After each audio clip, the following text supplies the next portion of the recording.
What time is it?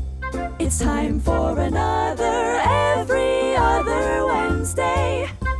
All right. Hello, everyone. Welcome to a very special episode of Every Other Wednesday. We're going to have a great time today. Going to let people start coming in. You'll see some unfamiliar faces, but perhaps familiar names on the screen as we have invited.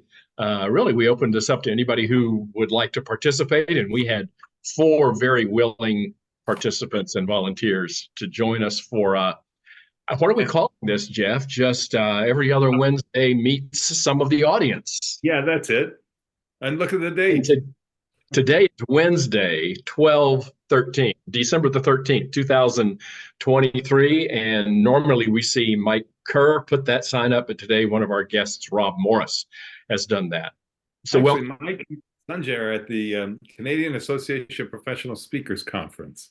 And both send their regrets for not being able to make it. So, and you said this year it's in a particular place which we shall not mention for obvious reasons, and next year they're going to be in Costa Rica. So we do have a chat question for everyone, and that is, as you're coming in, I want you to name as many U.S. state capitals and or Canadian provincial capitals that contain the letter C.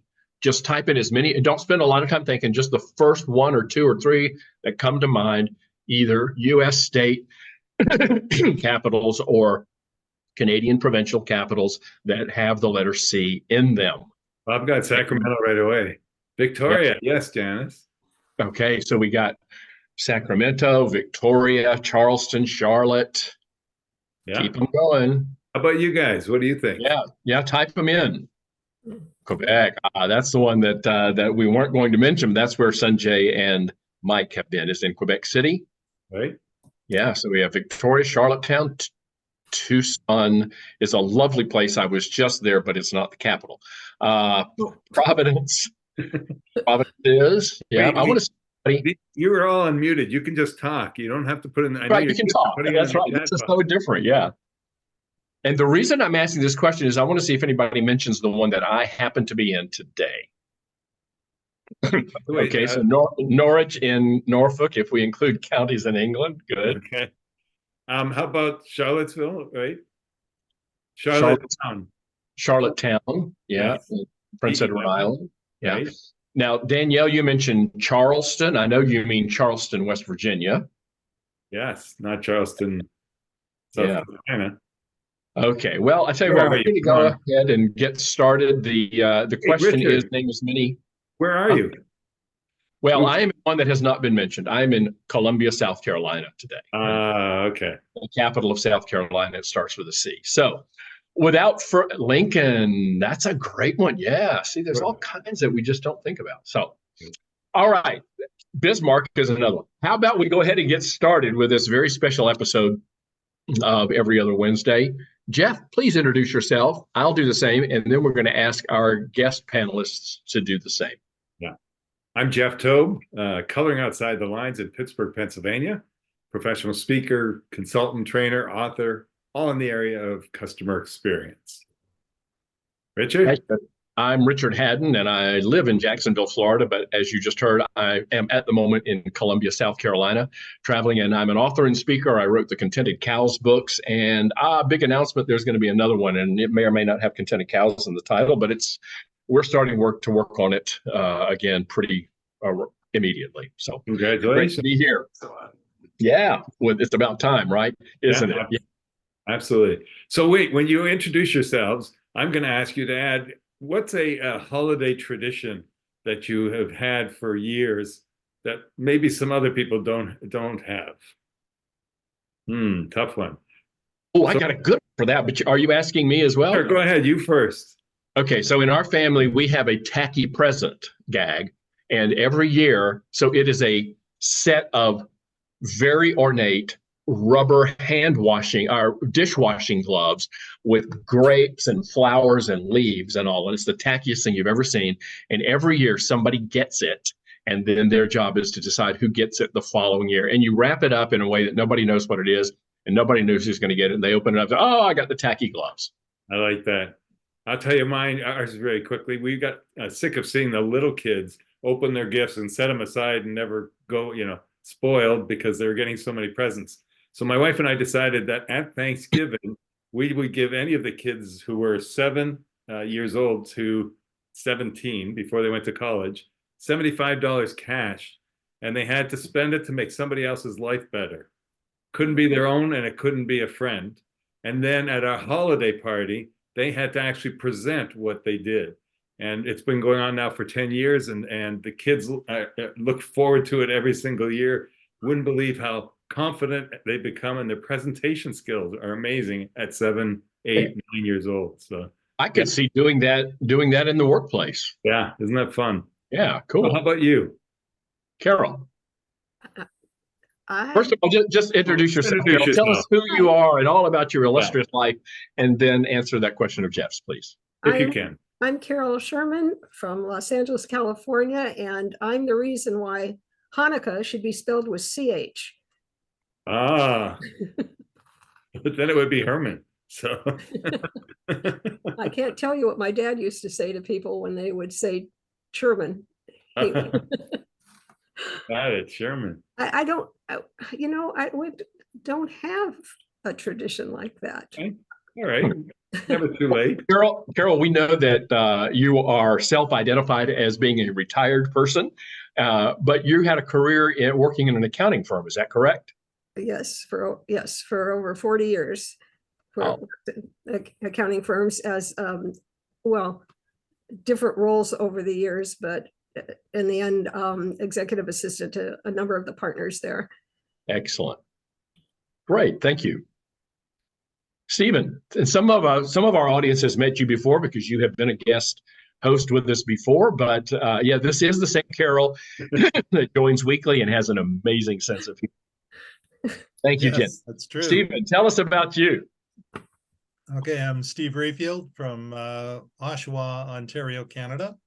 I'm a marketing strategy mentor, published author, trainer, currently focused a lot on teaching at Seneca Polytech and University of Toronto.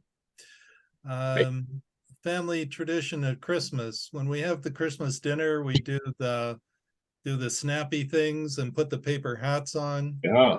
And that's something, my wife is from England, and that was a big deal there. So we've carried that on, and our kids carry that on. And if they don't have Christmas dinner with us, they send us pictures on Christmas Day around the table saying, "Oh, we got the paper hats on, Mom and Dad." That's great. That's great. And Stephen, how did we meet? Do you remember? Yes, I do. Jeff and I met at an airport in Dallas, Texas. Right. I'd been down there working with a client on the Blue Ocean strategy research, and we just started talking about, and where did you come from? And he said Pittsburgh, and I said I'm from Toronto. And then he fessed up that he came out of the closet and said, "Yeah, I'm from Toronto too." So wait. I remember this. Yeah. So we talked about being from Toronto, and he has family in Toronto still, which is excellent. That was many years ago. Yes, and we co-authored a book that we're still thinking about publishing. Right. So under the auspices of Fritz, we know him as Frederic. But Fritz, how about you? Introduce yourself. Incognito. So after 20 some years in the corporate world, Toys R Us, Kangaroo Express, Richard might know that one, I don't know. And a few other CVS. I forgot CVS. After all those great years in retail and the public or private sector, I've moved to public. I'm now working for Fairfax County. So I'm really enjoying what I do. It's a great opportunity to chase my passion. And so, and I work in OD. So training and development is my world, and culture is a big part of that. Wow. Okay. Excellent. I do a lot of work in OD&T, so yeah. I get Fantastic. it. Yeah. It's a Christmas tradition. If there's any Danes on the call, you might have something similar. So we do Little Christmas, which is right before Christmas, and we do Abelskiva, little pancake balls, and they're served with a currant jelly, or if you're daring, pickled herring. So it's one of our things. We get together, we make pancake balls, and have a big roast pork plate and cheese, and it's great. Somebody wants to say. You had me at pancake balls, but you lost me at pickled herring. I got to tell you. Don't knock it till you try it. I love pickled herring, and I didn't know that pancakes had balls. So Jeff. I said somebody's going to say it. So I didn't have my Now, poker face on there, Fritz. I'm allergic to fish. That was my reaction. Oh, that's to right. It. Yeah. Oh, there you go. Now, Yeah. before Rob introduces himself, I'm going to say Rob and I are good friends. We have been good friends for 16 years. Can you believe that, Rob? My goodness, it seems like yesterday. I know. I first met Rob when I spoke for the Alaska chapter of the Society for Human Resource Management. And I don't become friends with everybody and every audience that I speak to, but Rob and I have become friends and have visited back and forth over the years. So I'm delighted that he's here. Rob, tell us a little bit more about you. Well, thank you very much. Appreciate it.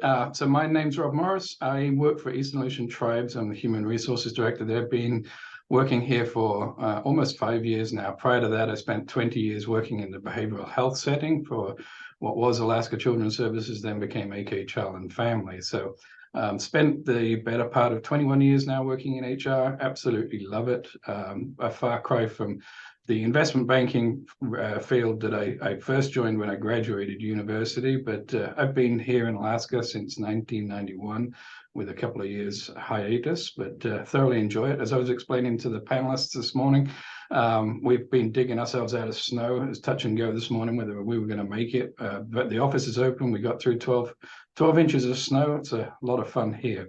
As far as Christmas traditions go, I would say, not unlike Stephen, our family would participate in the Christmas crackers, as we refer to them, around the table. In fact, my mother used to make them. It was a hobby of hers, and so we used to get decent prizes inside of the crackers instead of the usual plastic bits and pieces that come with them these days, but always the crown, always the snap. That was a lot of fun.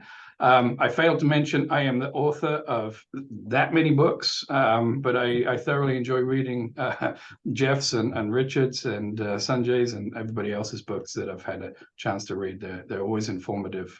So that's a little bit about me, and glad to be here, and thank you for the invitation.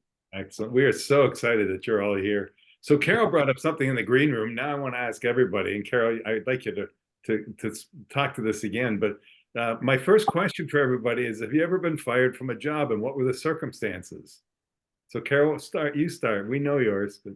Well, they said I was fired for talking too much and disrupting the other employees. I don't know. Which I think is like the best reason you can have ever being fired. You know, I said right away, that's what the report card. So. That was my report card too. Nice girl, but talks too much. How about you, Rob? You know, I really can't say that I've been fired. I've had my first job, I would say, was working for my grandfather on the farm, and so I guess technically he fired me so that I could go to college. Okay, perfect. Fritz? I've been riffed a couple times, but I think the one time that I think they let me go nicely was 14. And I had a job working on a truck dock, washing truck engines and filing. And I stripped the gears in the truck trying to move it. I didn't have a CDL, by the way. And they just nicely asked me not to come back the next week. And that was the end of that. Stephen? Yes, actually, I've been fired twice. The second time I was fired, I was at Hiram Walker.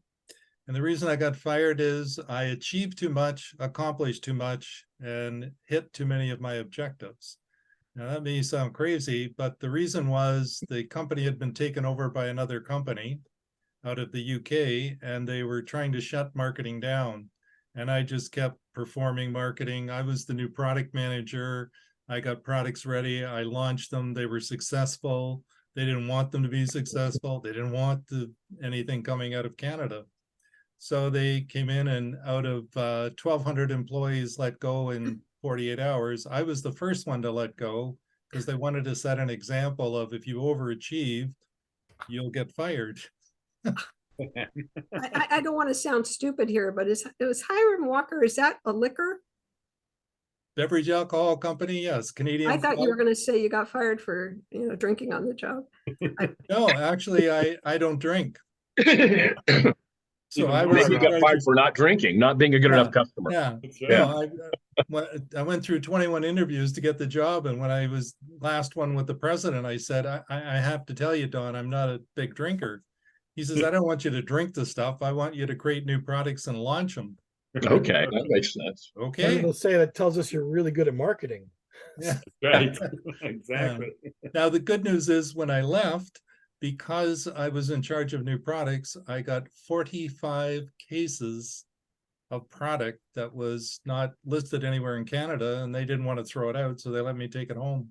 Wow. Do you have any of it left? Because I can send you my address if you like. No, that was 32 years ago. So Well, it's just That would be age. really good. It's just age. That's all. yeah. Richard, how about you? Fired from a job. Well, yeah, technically, I was hired by mistake at the age of 15 to work for the public library in our city, and I was so excited about that. And 3 days later, the head librarian came in and said, "You're underage. You can't work here anymore." So I got paid for 3 days, and then they hired me back about 3 weeks after my 16th birthday. Wow. Because I knew you worked there. I remember you saying that. Yeah. I got fired from my first job ever in Toronto. I got my paycheck one day and realized I couldn't pay my rent. So I got an idea. Stephen, we were down on King Street, right downtown, huge building. I walked around the building. Well, first of all, I made tickets. Then I walked around the building and sold tickets to anybody who would buy them. For $10, you could win my paycheck. And the first week, I made $1,200. This is 35 years ago. I made $1,200. The second week, I made $1,500. And the third week, they fired me for starting an illegal lottery. True story. So, Jeff, how long have I known you? I didn't know this about you. I know. Don't try this at home. I have to say that might be the best getting fired story that we've heard. My boss, I remember, handed me my pink slip or whatever it was and said, "You'll do fine. I'm not worried about you." Yeah. Yeah. All right, Richard, we have some not serious questions. Yeah, but so, I mean, every other Wednesday is about organizational culture, and everybody that you can see on the screen here has experienced and probably certainly influenced organizational culture. And so the first question that we had was to kind of tell us about your experience with organizational culture and how you've seen that play out, either great cultures you've been a part of, not so great. If you're comfortable talking about the culture of the organization where you work now, or in Carol's case, the most recent organization you work for, or Stephen, you're self-employed, but I know at some point you had a real job, right? And you can tell us about that. Anyway, so who would like to go first? Just tell us a little bit about an organization. It can be the one you work for now or another one, and the culture of that organization and how that looks and how it works. I can go, and I can Okay. tell you about a client. Yeah, that's too. Yeah. And I'll tell you two sides of it. I'll tell you the good side, and I'll tell you what's happening today. The good side is that they had a president who was very motivated to work with people and give them their due to try things. And I got involved with a gentleman who was the sales manager. He was an engineer by trade. He turned into the sales manager. The company was DME Corporation, and they make airline safety equipment, like the safety flashlight you see in the airplane when you get on. They make that flashlight. They make 98% of the ones that are used in the world. They make first aid kits. They also do airfield lighting. So high engineer material, working with the FAA. And Frank was the go-to guy in the company. Even though he was sales, he would work with engineering and R&D, and he would work with the production people, and if there was problems anywhere. And he was a very motivational type guy, and there was never any problem that was someone else's problem. It was, how can we fix this? Somebody made a mistake. It was, okay, what did you learn from it? And let's not do it again, and let's keep going. So very positive atmosphere.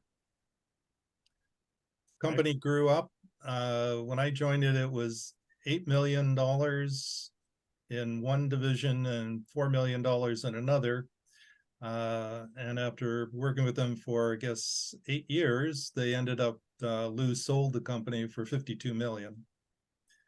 New company who bought it was involved in aviation, but planes, not with the equipment they were, even though they were in safety equipment.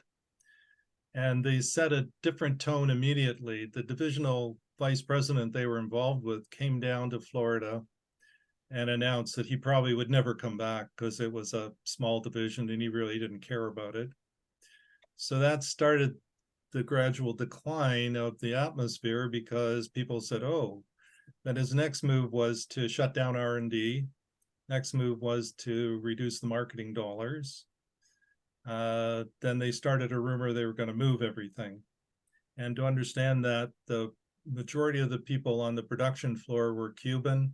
The president who had started the company was Cuban, and he'd hired these people. Some of them had been there for 30 years. And gradually, with his refusal to get involved, and I mean, people would go to Rochester, which was their head office, and he was too busy to have a meeting with them. And the yearly business plan, he would just send it to him, and he'd send it back with some notes. So 3 years ago, they ended up shutting down the division. Oh my God. So Steve, what's the lesson? Yeah. The lesson is, if you're going to motivate people, that'll work if you're positive. If you're going to ignore people, they're going to get demotivated, and your work skills are going to go down, and the productivity is. Yeah. Yeah. I wonder too, I've often thought about this. If the leadership doesn't think what you're doing is very important, how can the people who are doing it get into it at all? Exactly. Yeah. Exactly. I mean, if he doesn't even want to go down and look on the production floor and see what's being accomplished there, because a lot of this stuff is handmade. I mean, they assemble a flashlight by hand. They assemble the lighting for airfield lighting, the stuff that you see when you're flying over with your plane, by hand. I mean, it's a lot of intensive labor. At least fake it, right? Yeah. Yeah. Fake interest while you're there. Yeah. Yeah. Wow. So that's my story. Okay. Thanks. Welcome. Rob, what can you tell us about culture? And this is especially because Rob is an HR professional, and not everybody I know in the panel and in the audience specifically works in human resources. But Rob, you have been involved in human resources for much of your career. What can you tell us about either Eastern Aleutian tribes? That's correct. Yes. Yes. Or any of the other organizations you've worked for? Sure. Well, the example that I was going to share is that, I worked for an organization that I truly believed in the mission. I thoroughly enjoyed it. And I served on the leadership team for over a decade. And the changes that occurred on that leadership team resulted in me choosing to move on. So I would say, the flavor of the leadership is tremendously important and influences the culture in ways that I can't even begin to describe in 45 minutes. When I came to work here at Eastern Aleutian Tribes, it's a much smaller organization. We operate 7 clinics out in the Aleutian Islands, and so it's incredibly remote. And one of the things I value and appreciate working here now, and I think it speaks to culture, is just this sense as a small organization, we have to be nimble, we have to be agile. We don't have necessarily the deepest pockets of any tribal health organization in the country, but what we do, I think particularly well, is recognize that most of us spend the majority of our waking hours, I should say, at work. And so you better create a working environment that is enjoyable for folks and where they feel appreciated. And that's something I've seen over the course of the last 4 years here, just in staggering ways. I'll give you a concrete example. When COVID first hit, our leadership, our CEO, our organization recognized that schools were shutting down. And so what they did is they went straight out, no ifs, ands, or buts, just went straight out, bought computers for every single kid so that they could work from home without any aggravation. And you might say, well, that's just nice and come by yard type stuff. It isn't, because at the end of the day, that was one less thing as a single parent, for example, that I had to worry about. And I was able to get the kids up and running with school, and that enabled me to focus then on the work at hand. So, to me, this organization has been incredible, and I know this isn't a job interview, but Yeah. that to me speaks to culture. I choose to work here. I could go work elsewhere. I love the environment here, and I think that the employees recognize the efforts that are taken here to recognize them, to appreciate them, to make them feel valued, members of the community. And to that end, I would say in our position descriptions, we've incorporated. I know a lot of people sort of shake their head when they hear about job descriptions, position descriptions, and I can speak at length about that. But one of the fundamental things that's in every single job description is the reminder that we're all ambassadors for the organization, and we need to model that. And so from the CEO all the way down, or I shouldn't say down, but to every employee in the organization, that's a key component of the position description. So anybody walking in knows exactly what's expected of them from that perspective. And if they're not really into that, then they can spend their time somewhere. Rob, how many employees does your organization have? We have 50, but then we have a lot of additional support staff, if you will. We have locums that operate out in the clinics as well. Okay, but now those 50, are they located there in Anchorage, or are they all over? We have some of our support staff, like myself, here in Anchorage, but the majority of staff are out in the region doing the wonderful work that they do. Great. Thank you. Carol. Yeah, Carol, tell us about the company you worked for, because I know you had, and it was the same company for a number of years, right? Right. I originally started working for two partners. They started a CPA firm, and I was their first employee because the wife of one of the partners said, "I'm not doing this anymore." So they had to hire somebody, and they hired me. And we, as we grew over the years, I had more and more things that I did. At first, of course, we didn't have payroll except for me, but then we had more and more people, and I did payroll and paid the bills and typed financial statements on typewriter back then. And we grew, and it got to a point where the partners, there were more partners added, and then they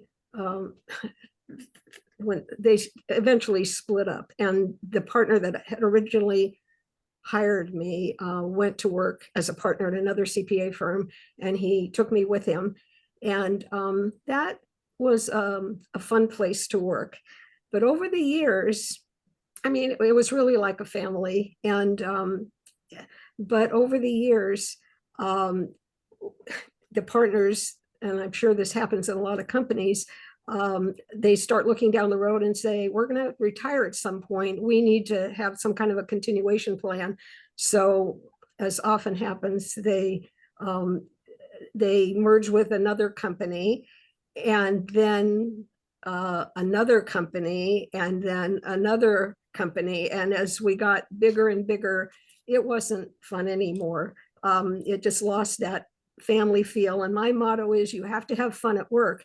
And by the time, that partner that originally hired me, I worked for 33 years. And then when he and his partner split up and we went to another firm, they gave me other partners also to work for. And there was another one there who I worked with for over 20 years. And he and I retired together. We walked out the door together. I was older than he was, and they had a mandatory retirement policy for the partners after their 65th birthday. And at the point that we retired, which was a month and a half before COVID hit, so the timing was good, actually, we were ready to be out of there. I first became acquainted with Richard through his Contented Cows newsletter. I don't even remember how that happened, but it caught my fancy, and I would get the email and read it. And then when Every Other Wednesday came up, I decided to start doing that too. And we're so glad you did. Well, I was so impressed with you and your partner, Bill, that just the things that you said made me want to be at some of your seminars. I just really wanted to, but in my position, I that wasn't going to be practical, but I kept pitching you guys, even up to our CEO. I did on our biggest company. I said, hey, when you have your annual partner meeting, you really ought to get these guys to talk and let me sneak in somewhere. But yeah, I appreciate that very much. Yeah. I mean, in my position, I didn't have a lot of influence, but I think what I hear you saying is that, so many people, especially today, can choose where they work or if they work and that kind of thing. And the culture is what it's about for many people. Some people, it's not that important, but obviously for Carol and for many other people. And you said when it stopped being fun is when it was time to get out. well, to be fair, though, I have to say we did do they did make an effort to do some fun things. I mean, we had our tax season to relieve stress. We had our annual cornhole tournament, and we were throwing bean bags in the kitchen and down the hallway and everything. And they did try to make things fun. The partners would at Christmas time, all the partners would come in early and make breakfast for everybody. And they tried, but it definitely lost that family feel. Well, Anne is also extolling the virtues of CC as she's Contented Cows. Well, Anna, that's very kind of you, but the first Contented Cows newsletter came out in 1999. So thank you. Thank you. She has other ones from other people. She has ones from the 80s. I appreciate that. That's great. Fritz. So wait, Fritz, before as you talk about this, tell us how you found Every Other Wednesday, since now know the three. So I also found you through Richard. So oh my God, I give up. I'm sorry, Jeff. Sorry.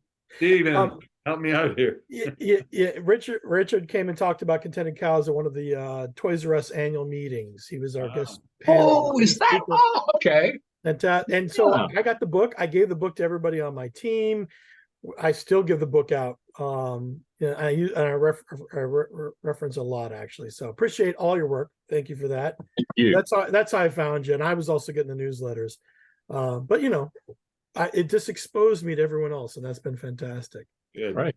So I think you heard a little bit about that. So I should confess, I have a music degree. I didn't start off in this world, I think, like a lot of people, and had no idea this is where I was going to end up. But as I started working many years ago, I just kept asking questions. Why is this like this? And at some point, people have to start answering those. And so I started finding my own, chasing my own answers. And so I've crafted a career sort of jumping from transformation to transformation. I was with CVS when they bought the Revco chain, and I learned a whole lot about what not to do for culture. You want to talk about, that was a great instance of culture where you have Rhode Island help desk talking to Selma, Alabama operators, and they couldn't understand each other on the phone. We didn't have pre-computer, and they would just get so frustrated with each other they just hang up. And at one point, we even had a fist fight in a parking lot between the leaders of the two respective groups, just because they could not work through it. So that was what started me really getting into this. And then I jumped to Toys R Us. And I was at Toys R Us through the great days of the venture capital purchase and years of no raises and trying to sustain everybody. And then just when we started to maybe see the way forward, they started downsizing. They gave up on the transformation.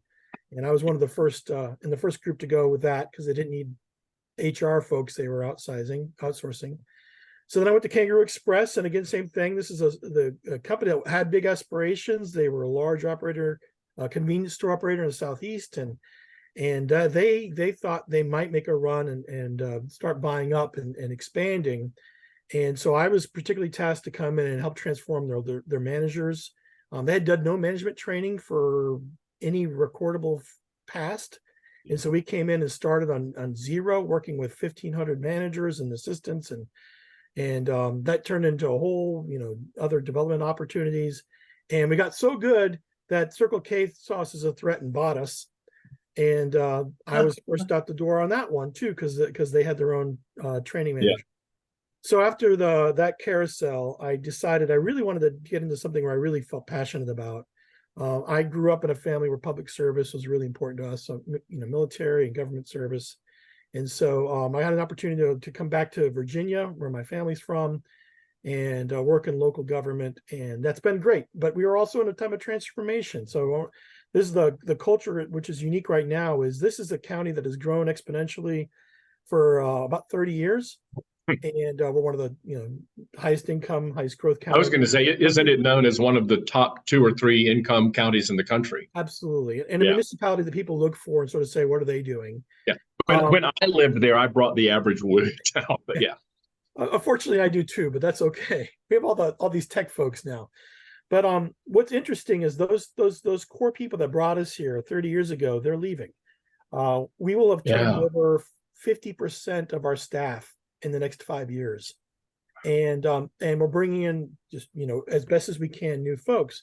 And I think a lot of David Hurst's work on transformation, this idea of we're burning the old growth and new growth is coming in, but it's a great opportunity to really build the culture out and build it around these sort of late millennial or Gen Z or Gen Y, I guess we're calling them. I don't know. The labels get confusing, but Gen Y, Gen Z. Now, you know what comes after Gen Z? There is a next after that.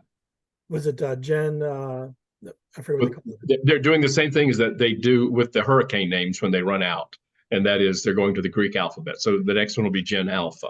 But anyway, carry on. So Alpha, we're bringing in Alpha now, maybe. And what we found actually is they're pretty passionate about their work, which is great. Yep. So it's a great thing to build on. They're not looking to find a place to hide for their career. They're looking to make a difference. And so that gives us a lot to work with. I spent this morning working with our emerging leader group, which is a program we put together a couple of years ago to help transition frontline employees into leadership roles throughout the county. And we had a great conversation about innovation and change today. And the light bulbs going on as they realized, oh, I have an opportunity to do something different here. Is fantastic. So that's where culture is at for us these days. Yeah, so it really is a culture about people seeing the impact and the significance of their work. Every day. Yeah. Every day. Wow. Yeah. Cool. Yeah. I don't mean this tongue in cheek. But I'm curious, working for a government agency, how politics affects what you do. So yeah, that is interesting. Now, the one thing I'll say about Fairfax is it's politically stable. It's sort of it's been one brand of politics for a while. And so we don't have that where I actually live in a different county where it's much more, election by election. So there is that, and it's pretty well dominated by the one side.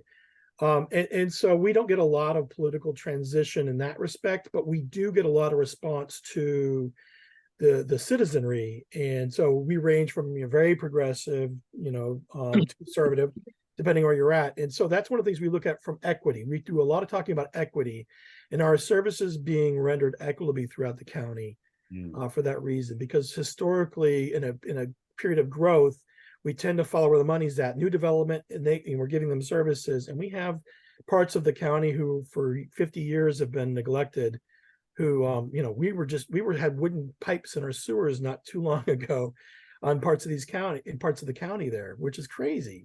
Wow. And so that's that transition. How many employees? About 13,000, although I specifically work within public works. So I've got about 900 that I work with on a regular basis. And then I also service some other aspects of the county. Ah, okay. Well, it is 38 minutes after the hour. I told you guys this was going to go fast. We've got about 6 or 7 minutes before we close up. And maybe what questions or comments from the audience for any of our panelists here, or what else would any of you like to add to the conversation about culture? And if you'd like to publicly recommend EOW, you'll have a chance now because this is being recorded.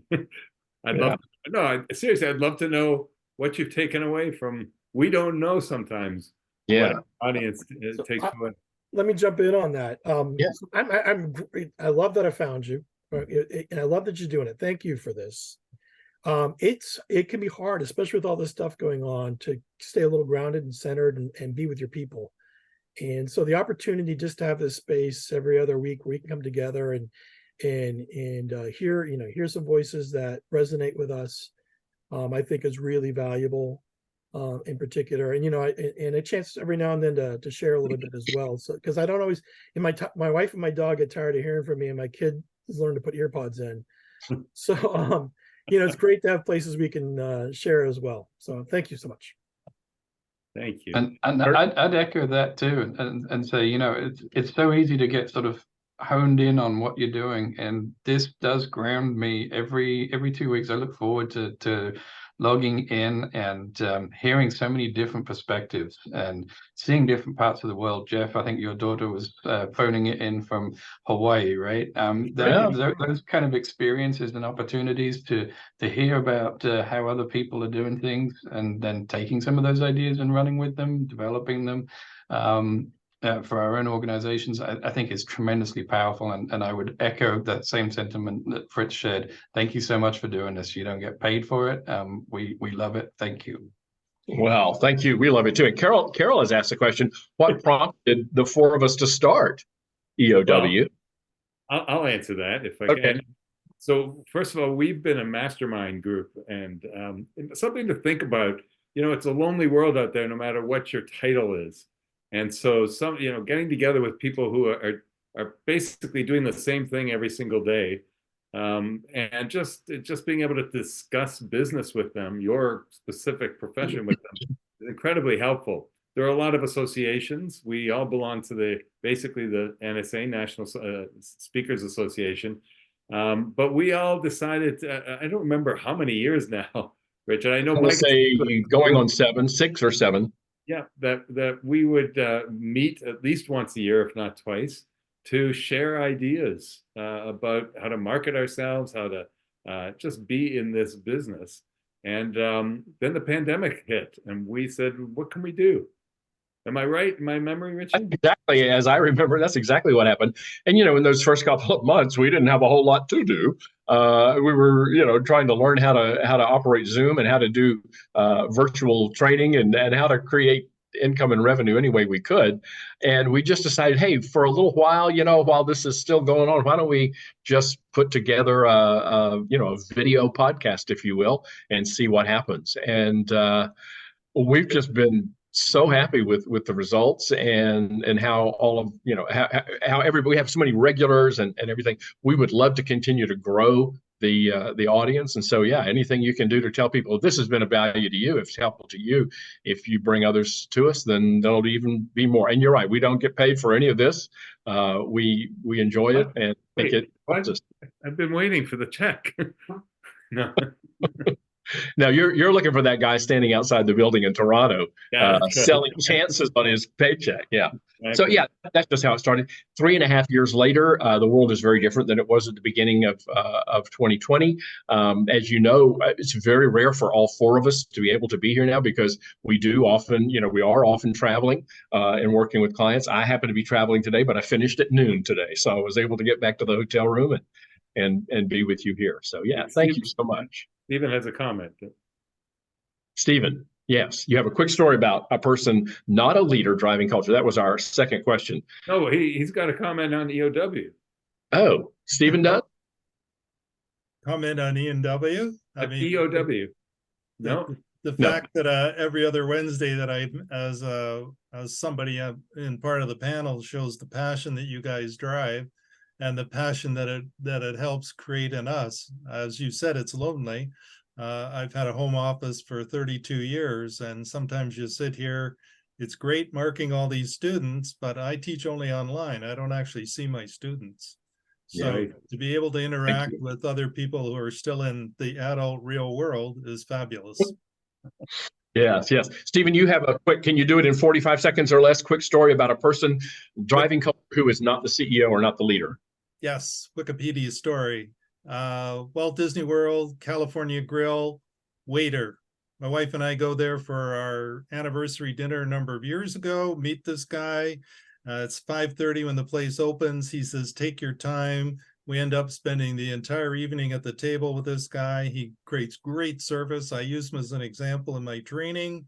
And I went back and talked to the manager, and he said, when this guy's on the floor, the whole group of people that are other waiters are more excited. They get less returns. They get more excited customers. They get higher tips.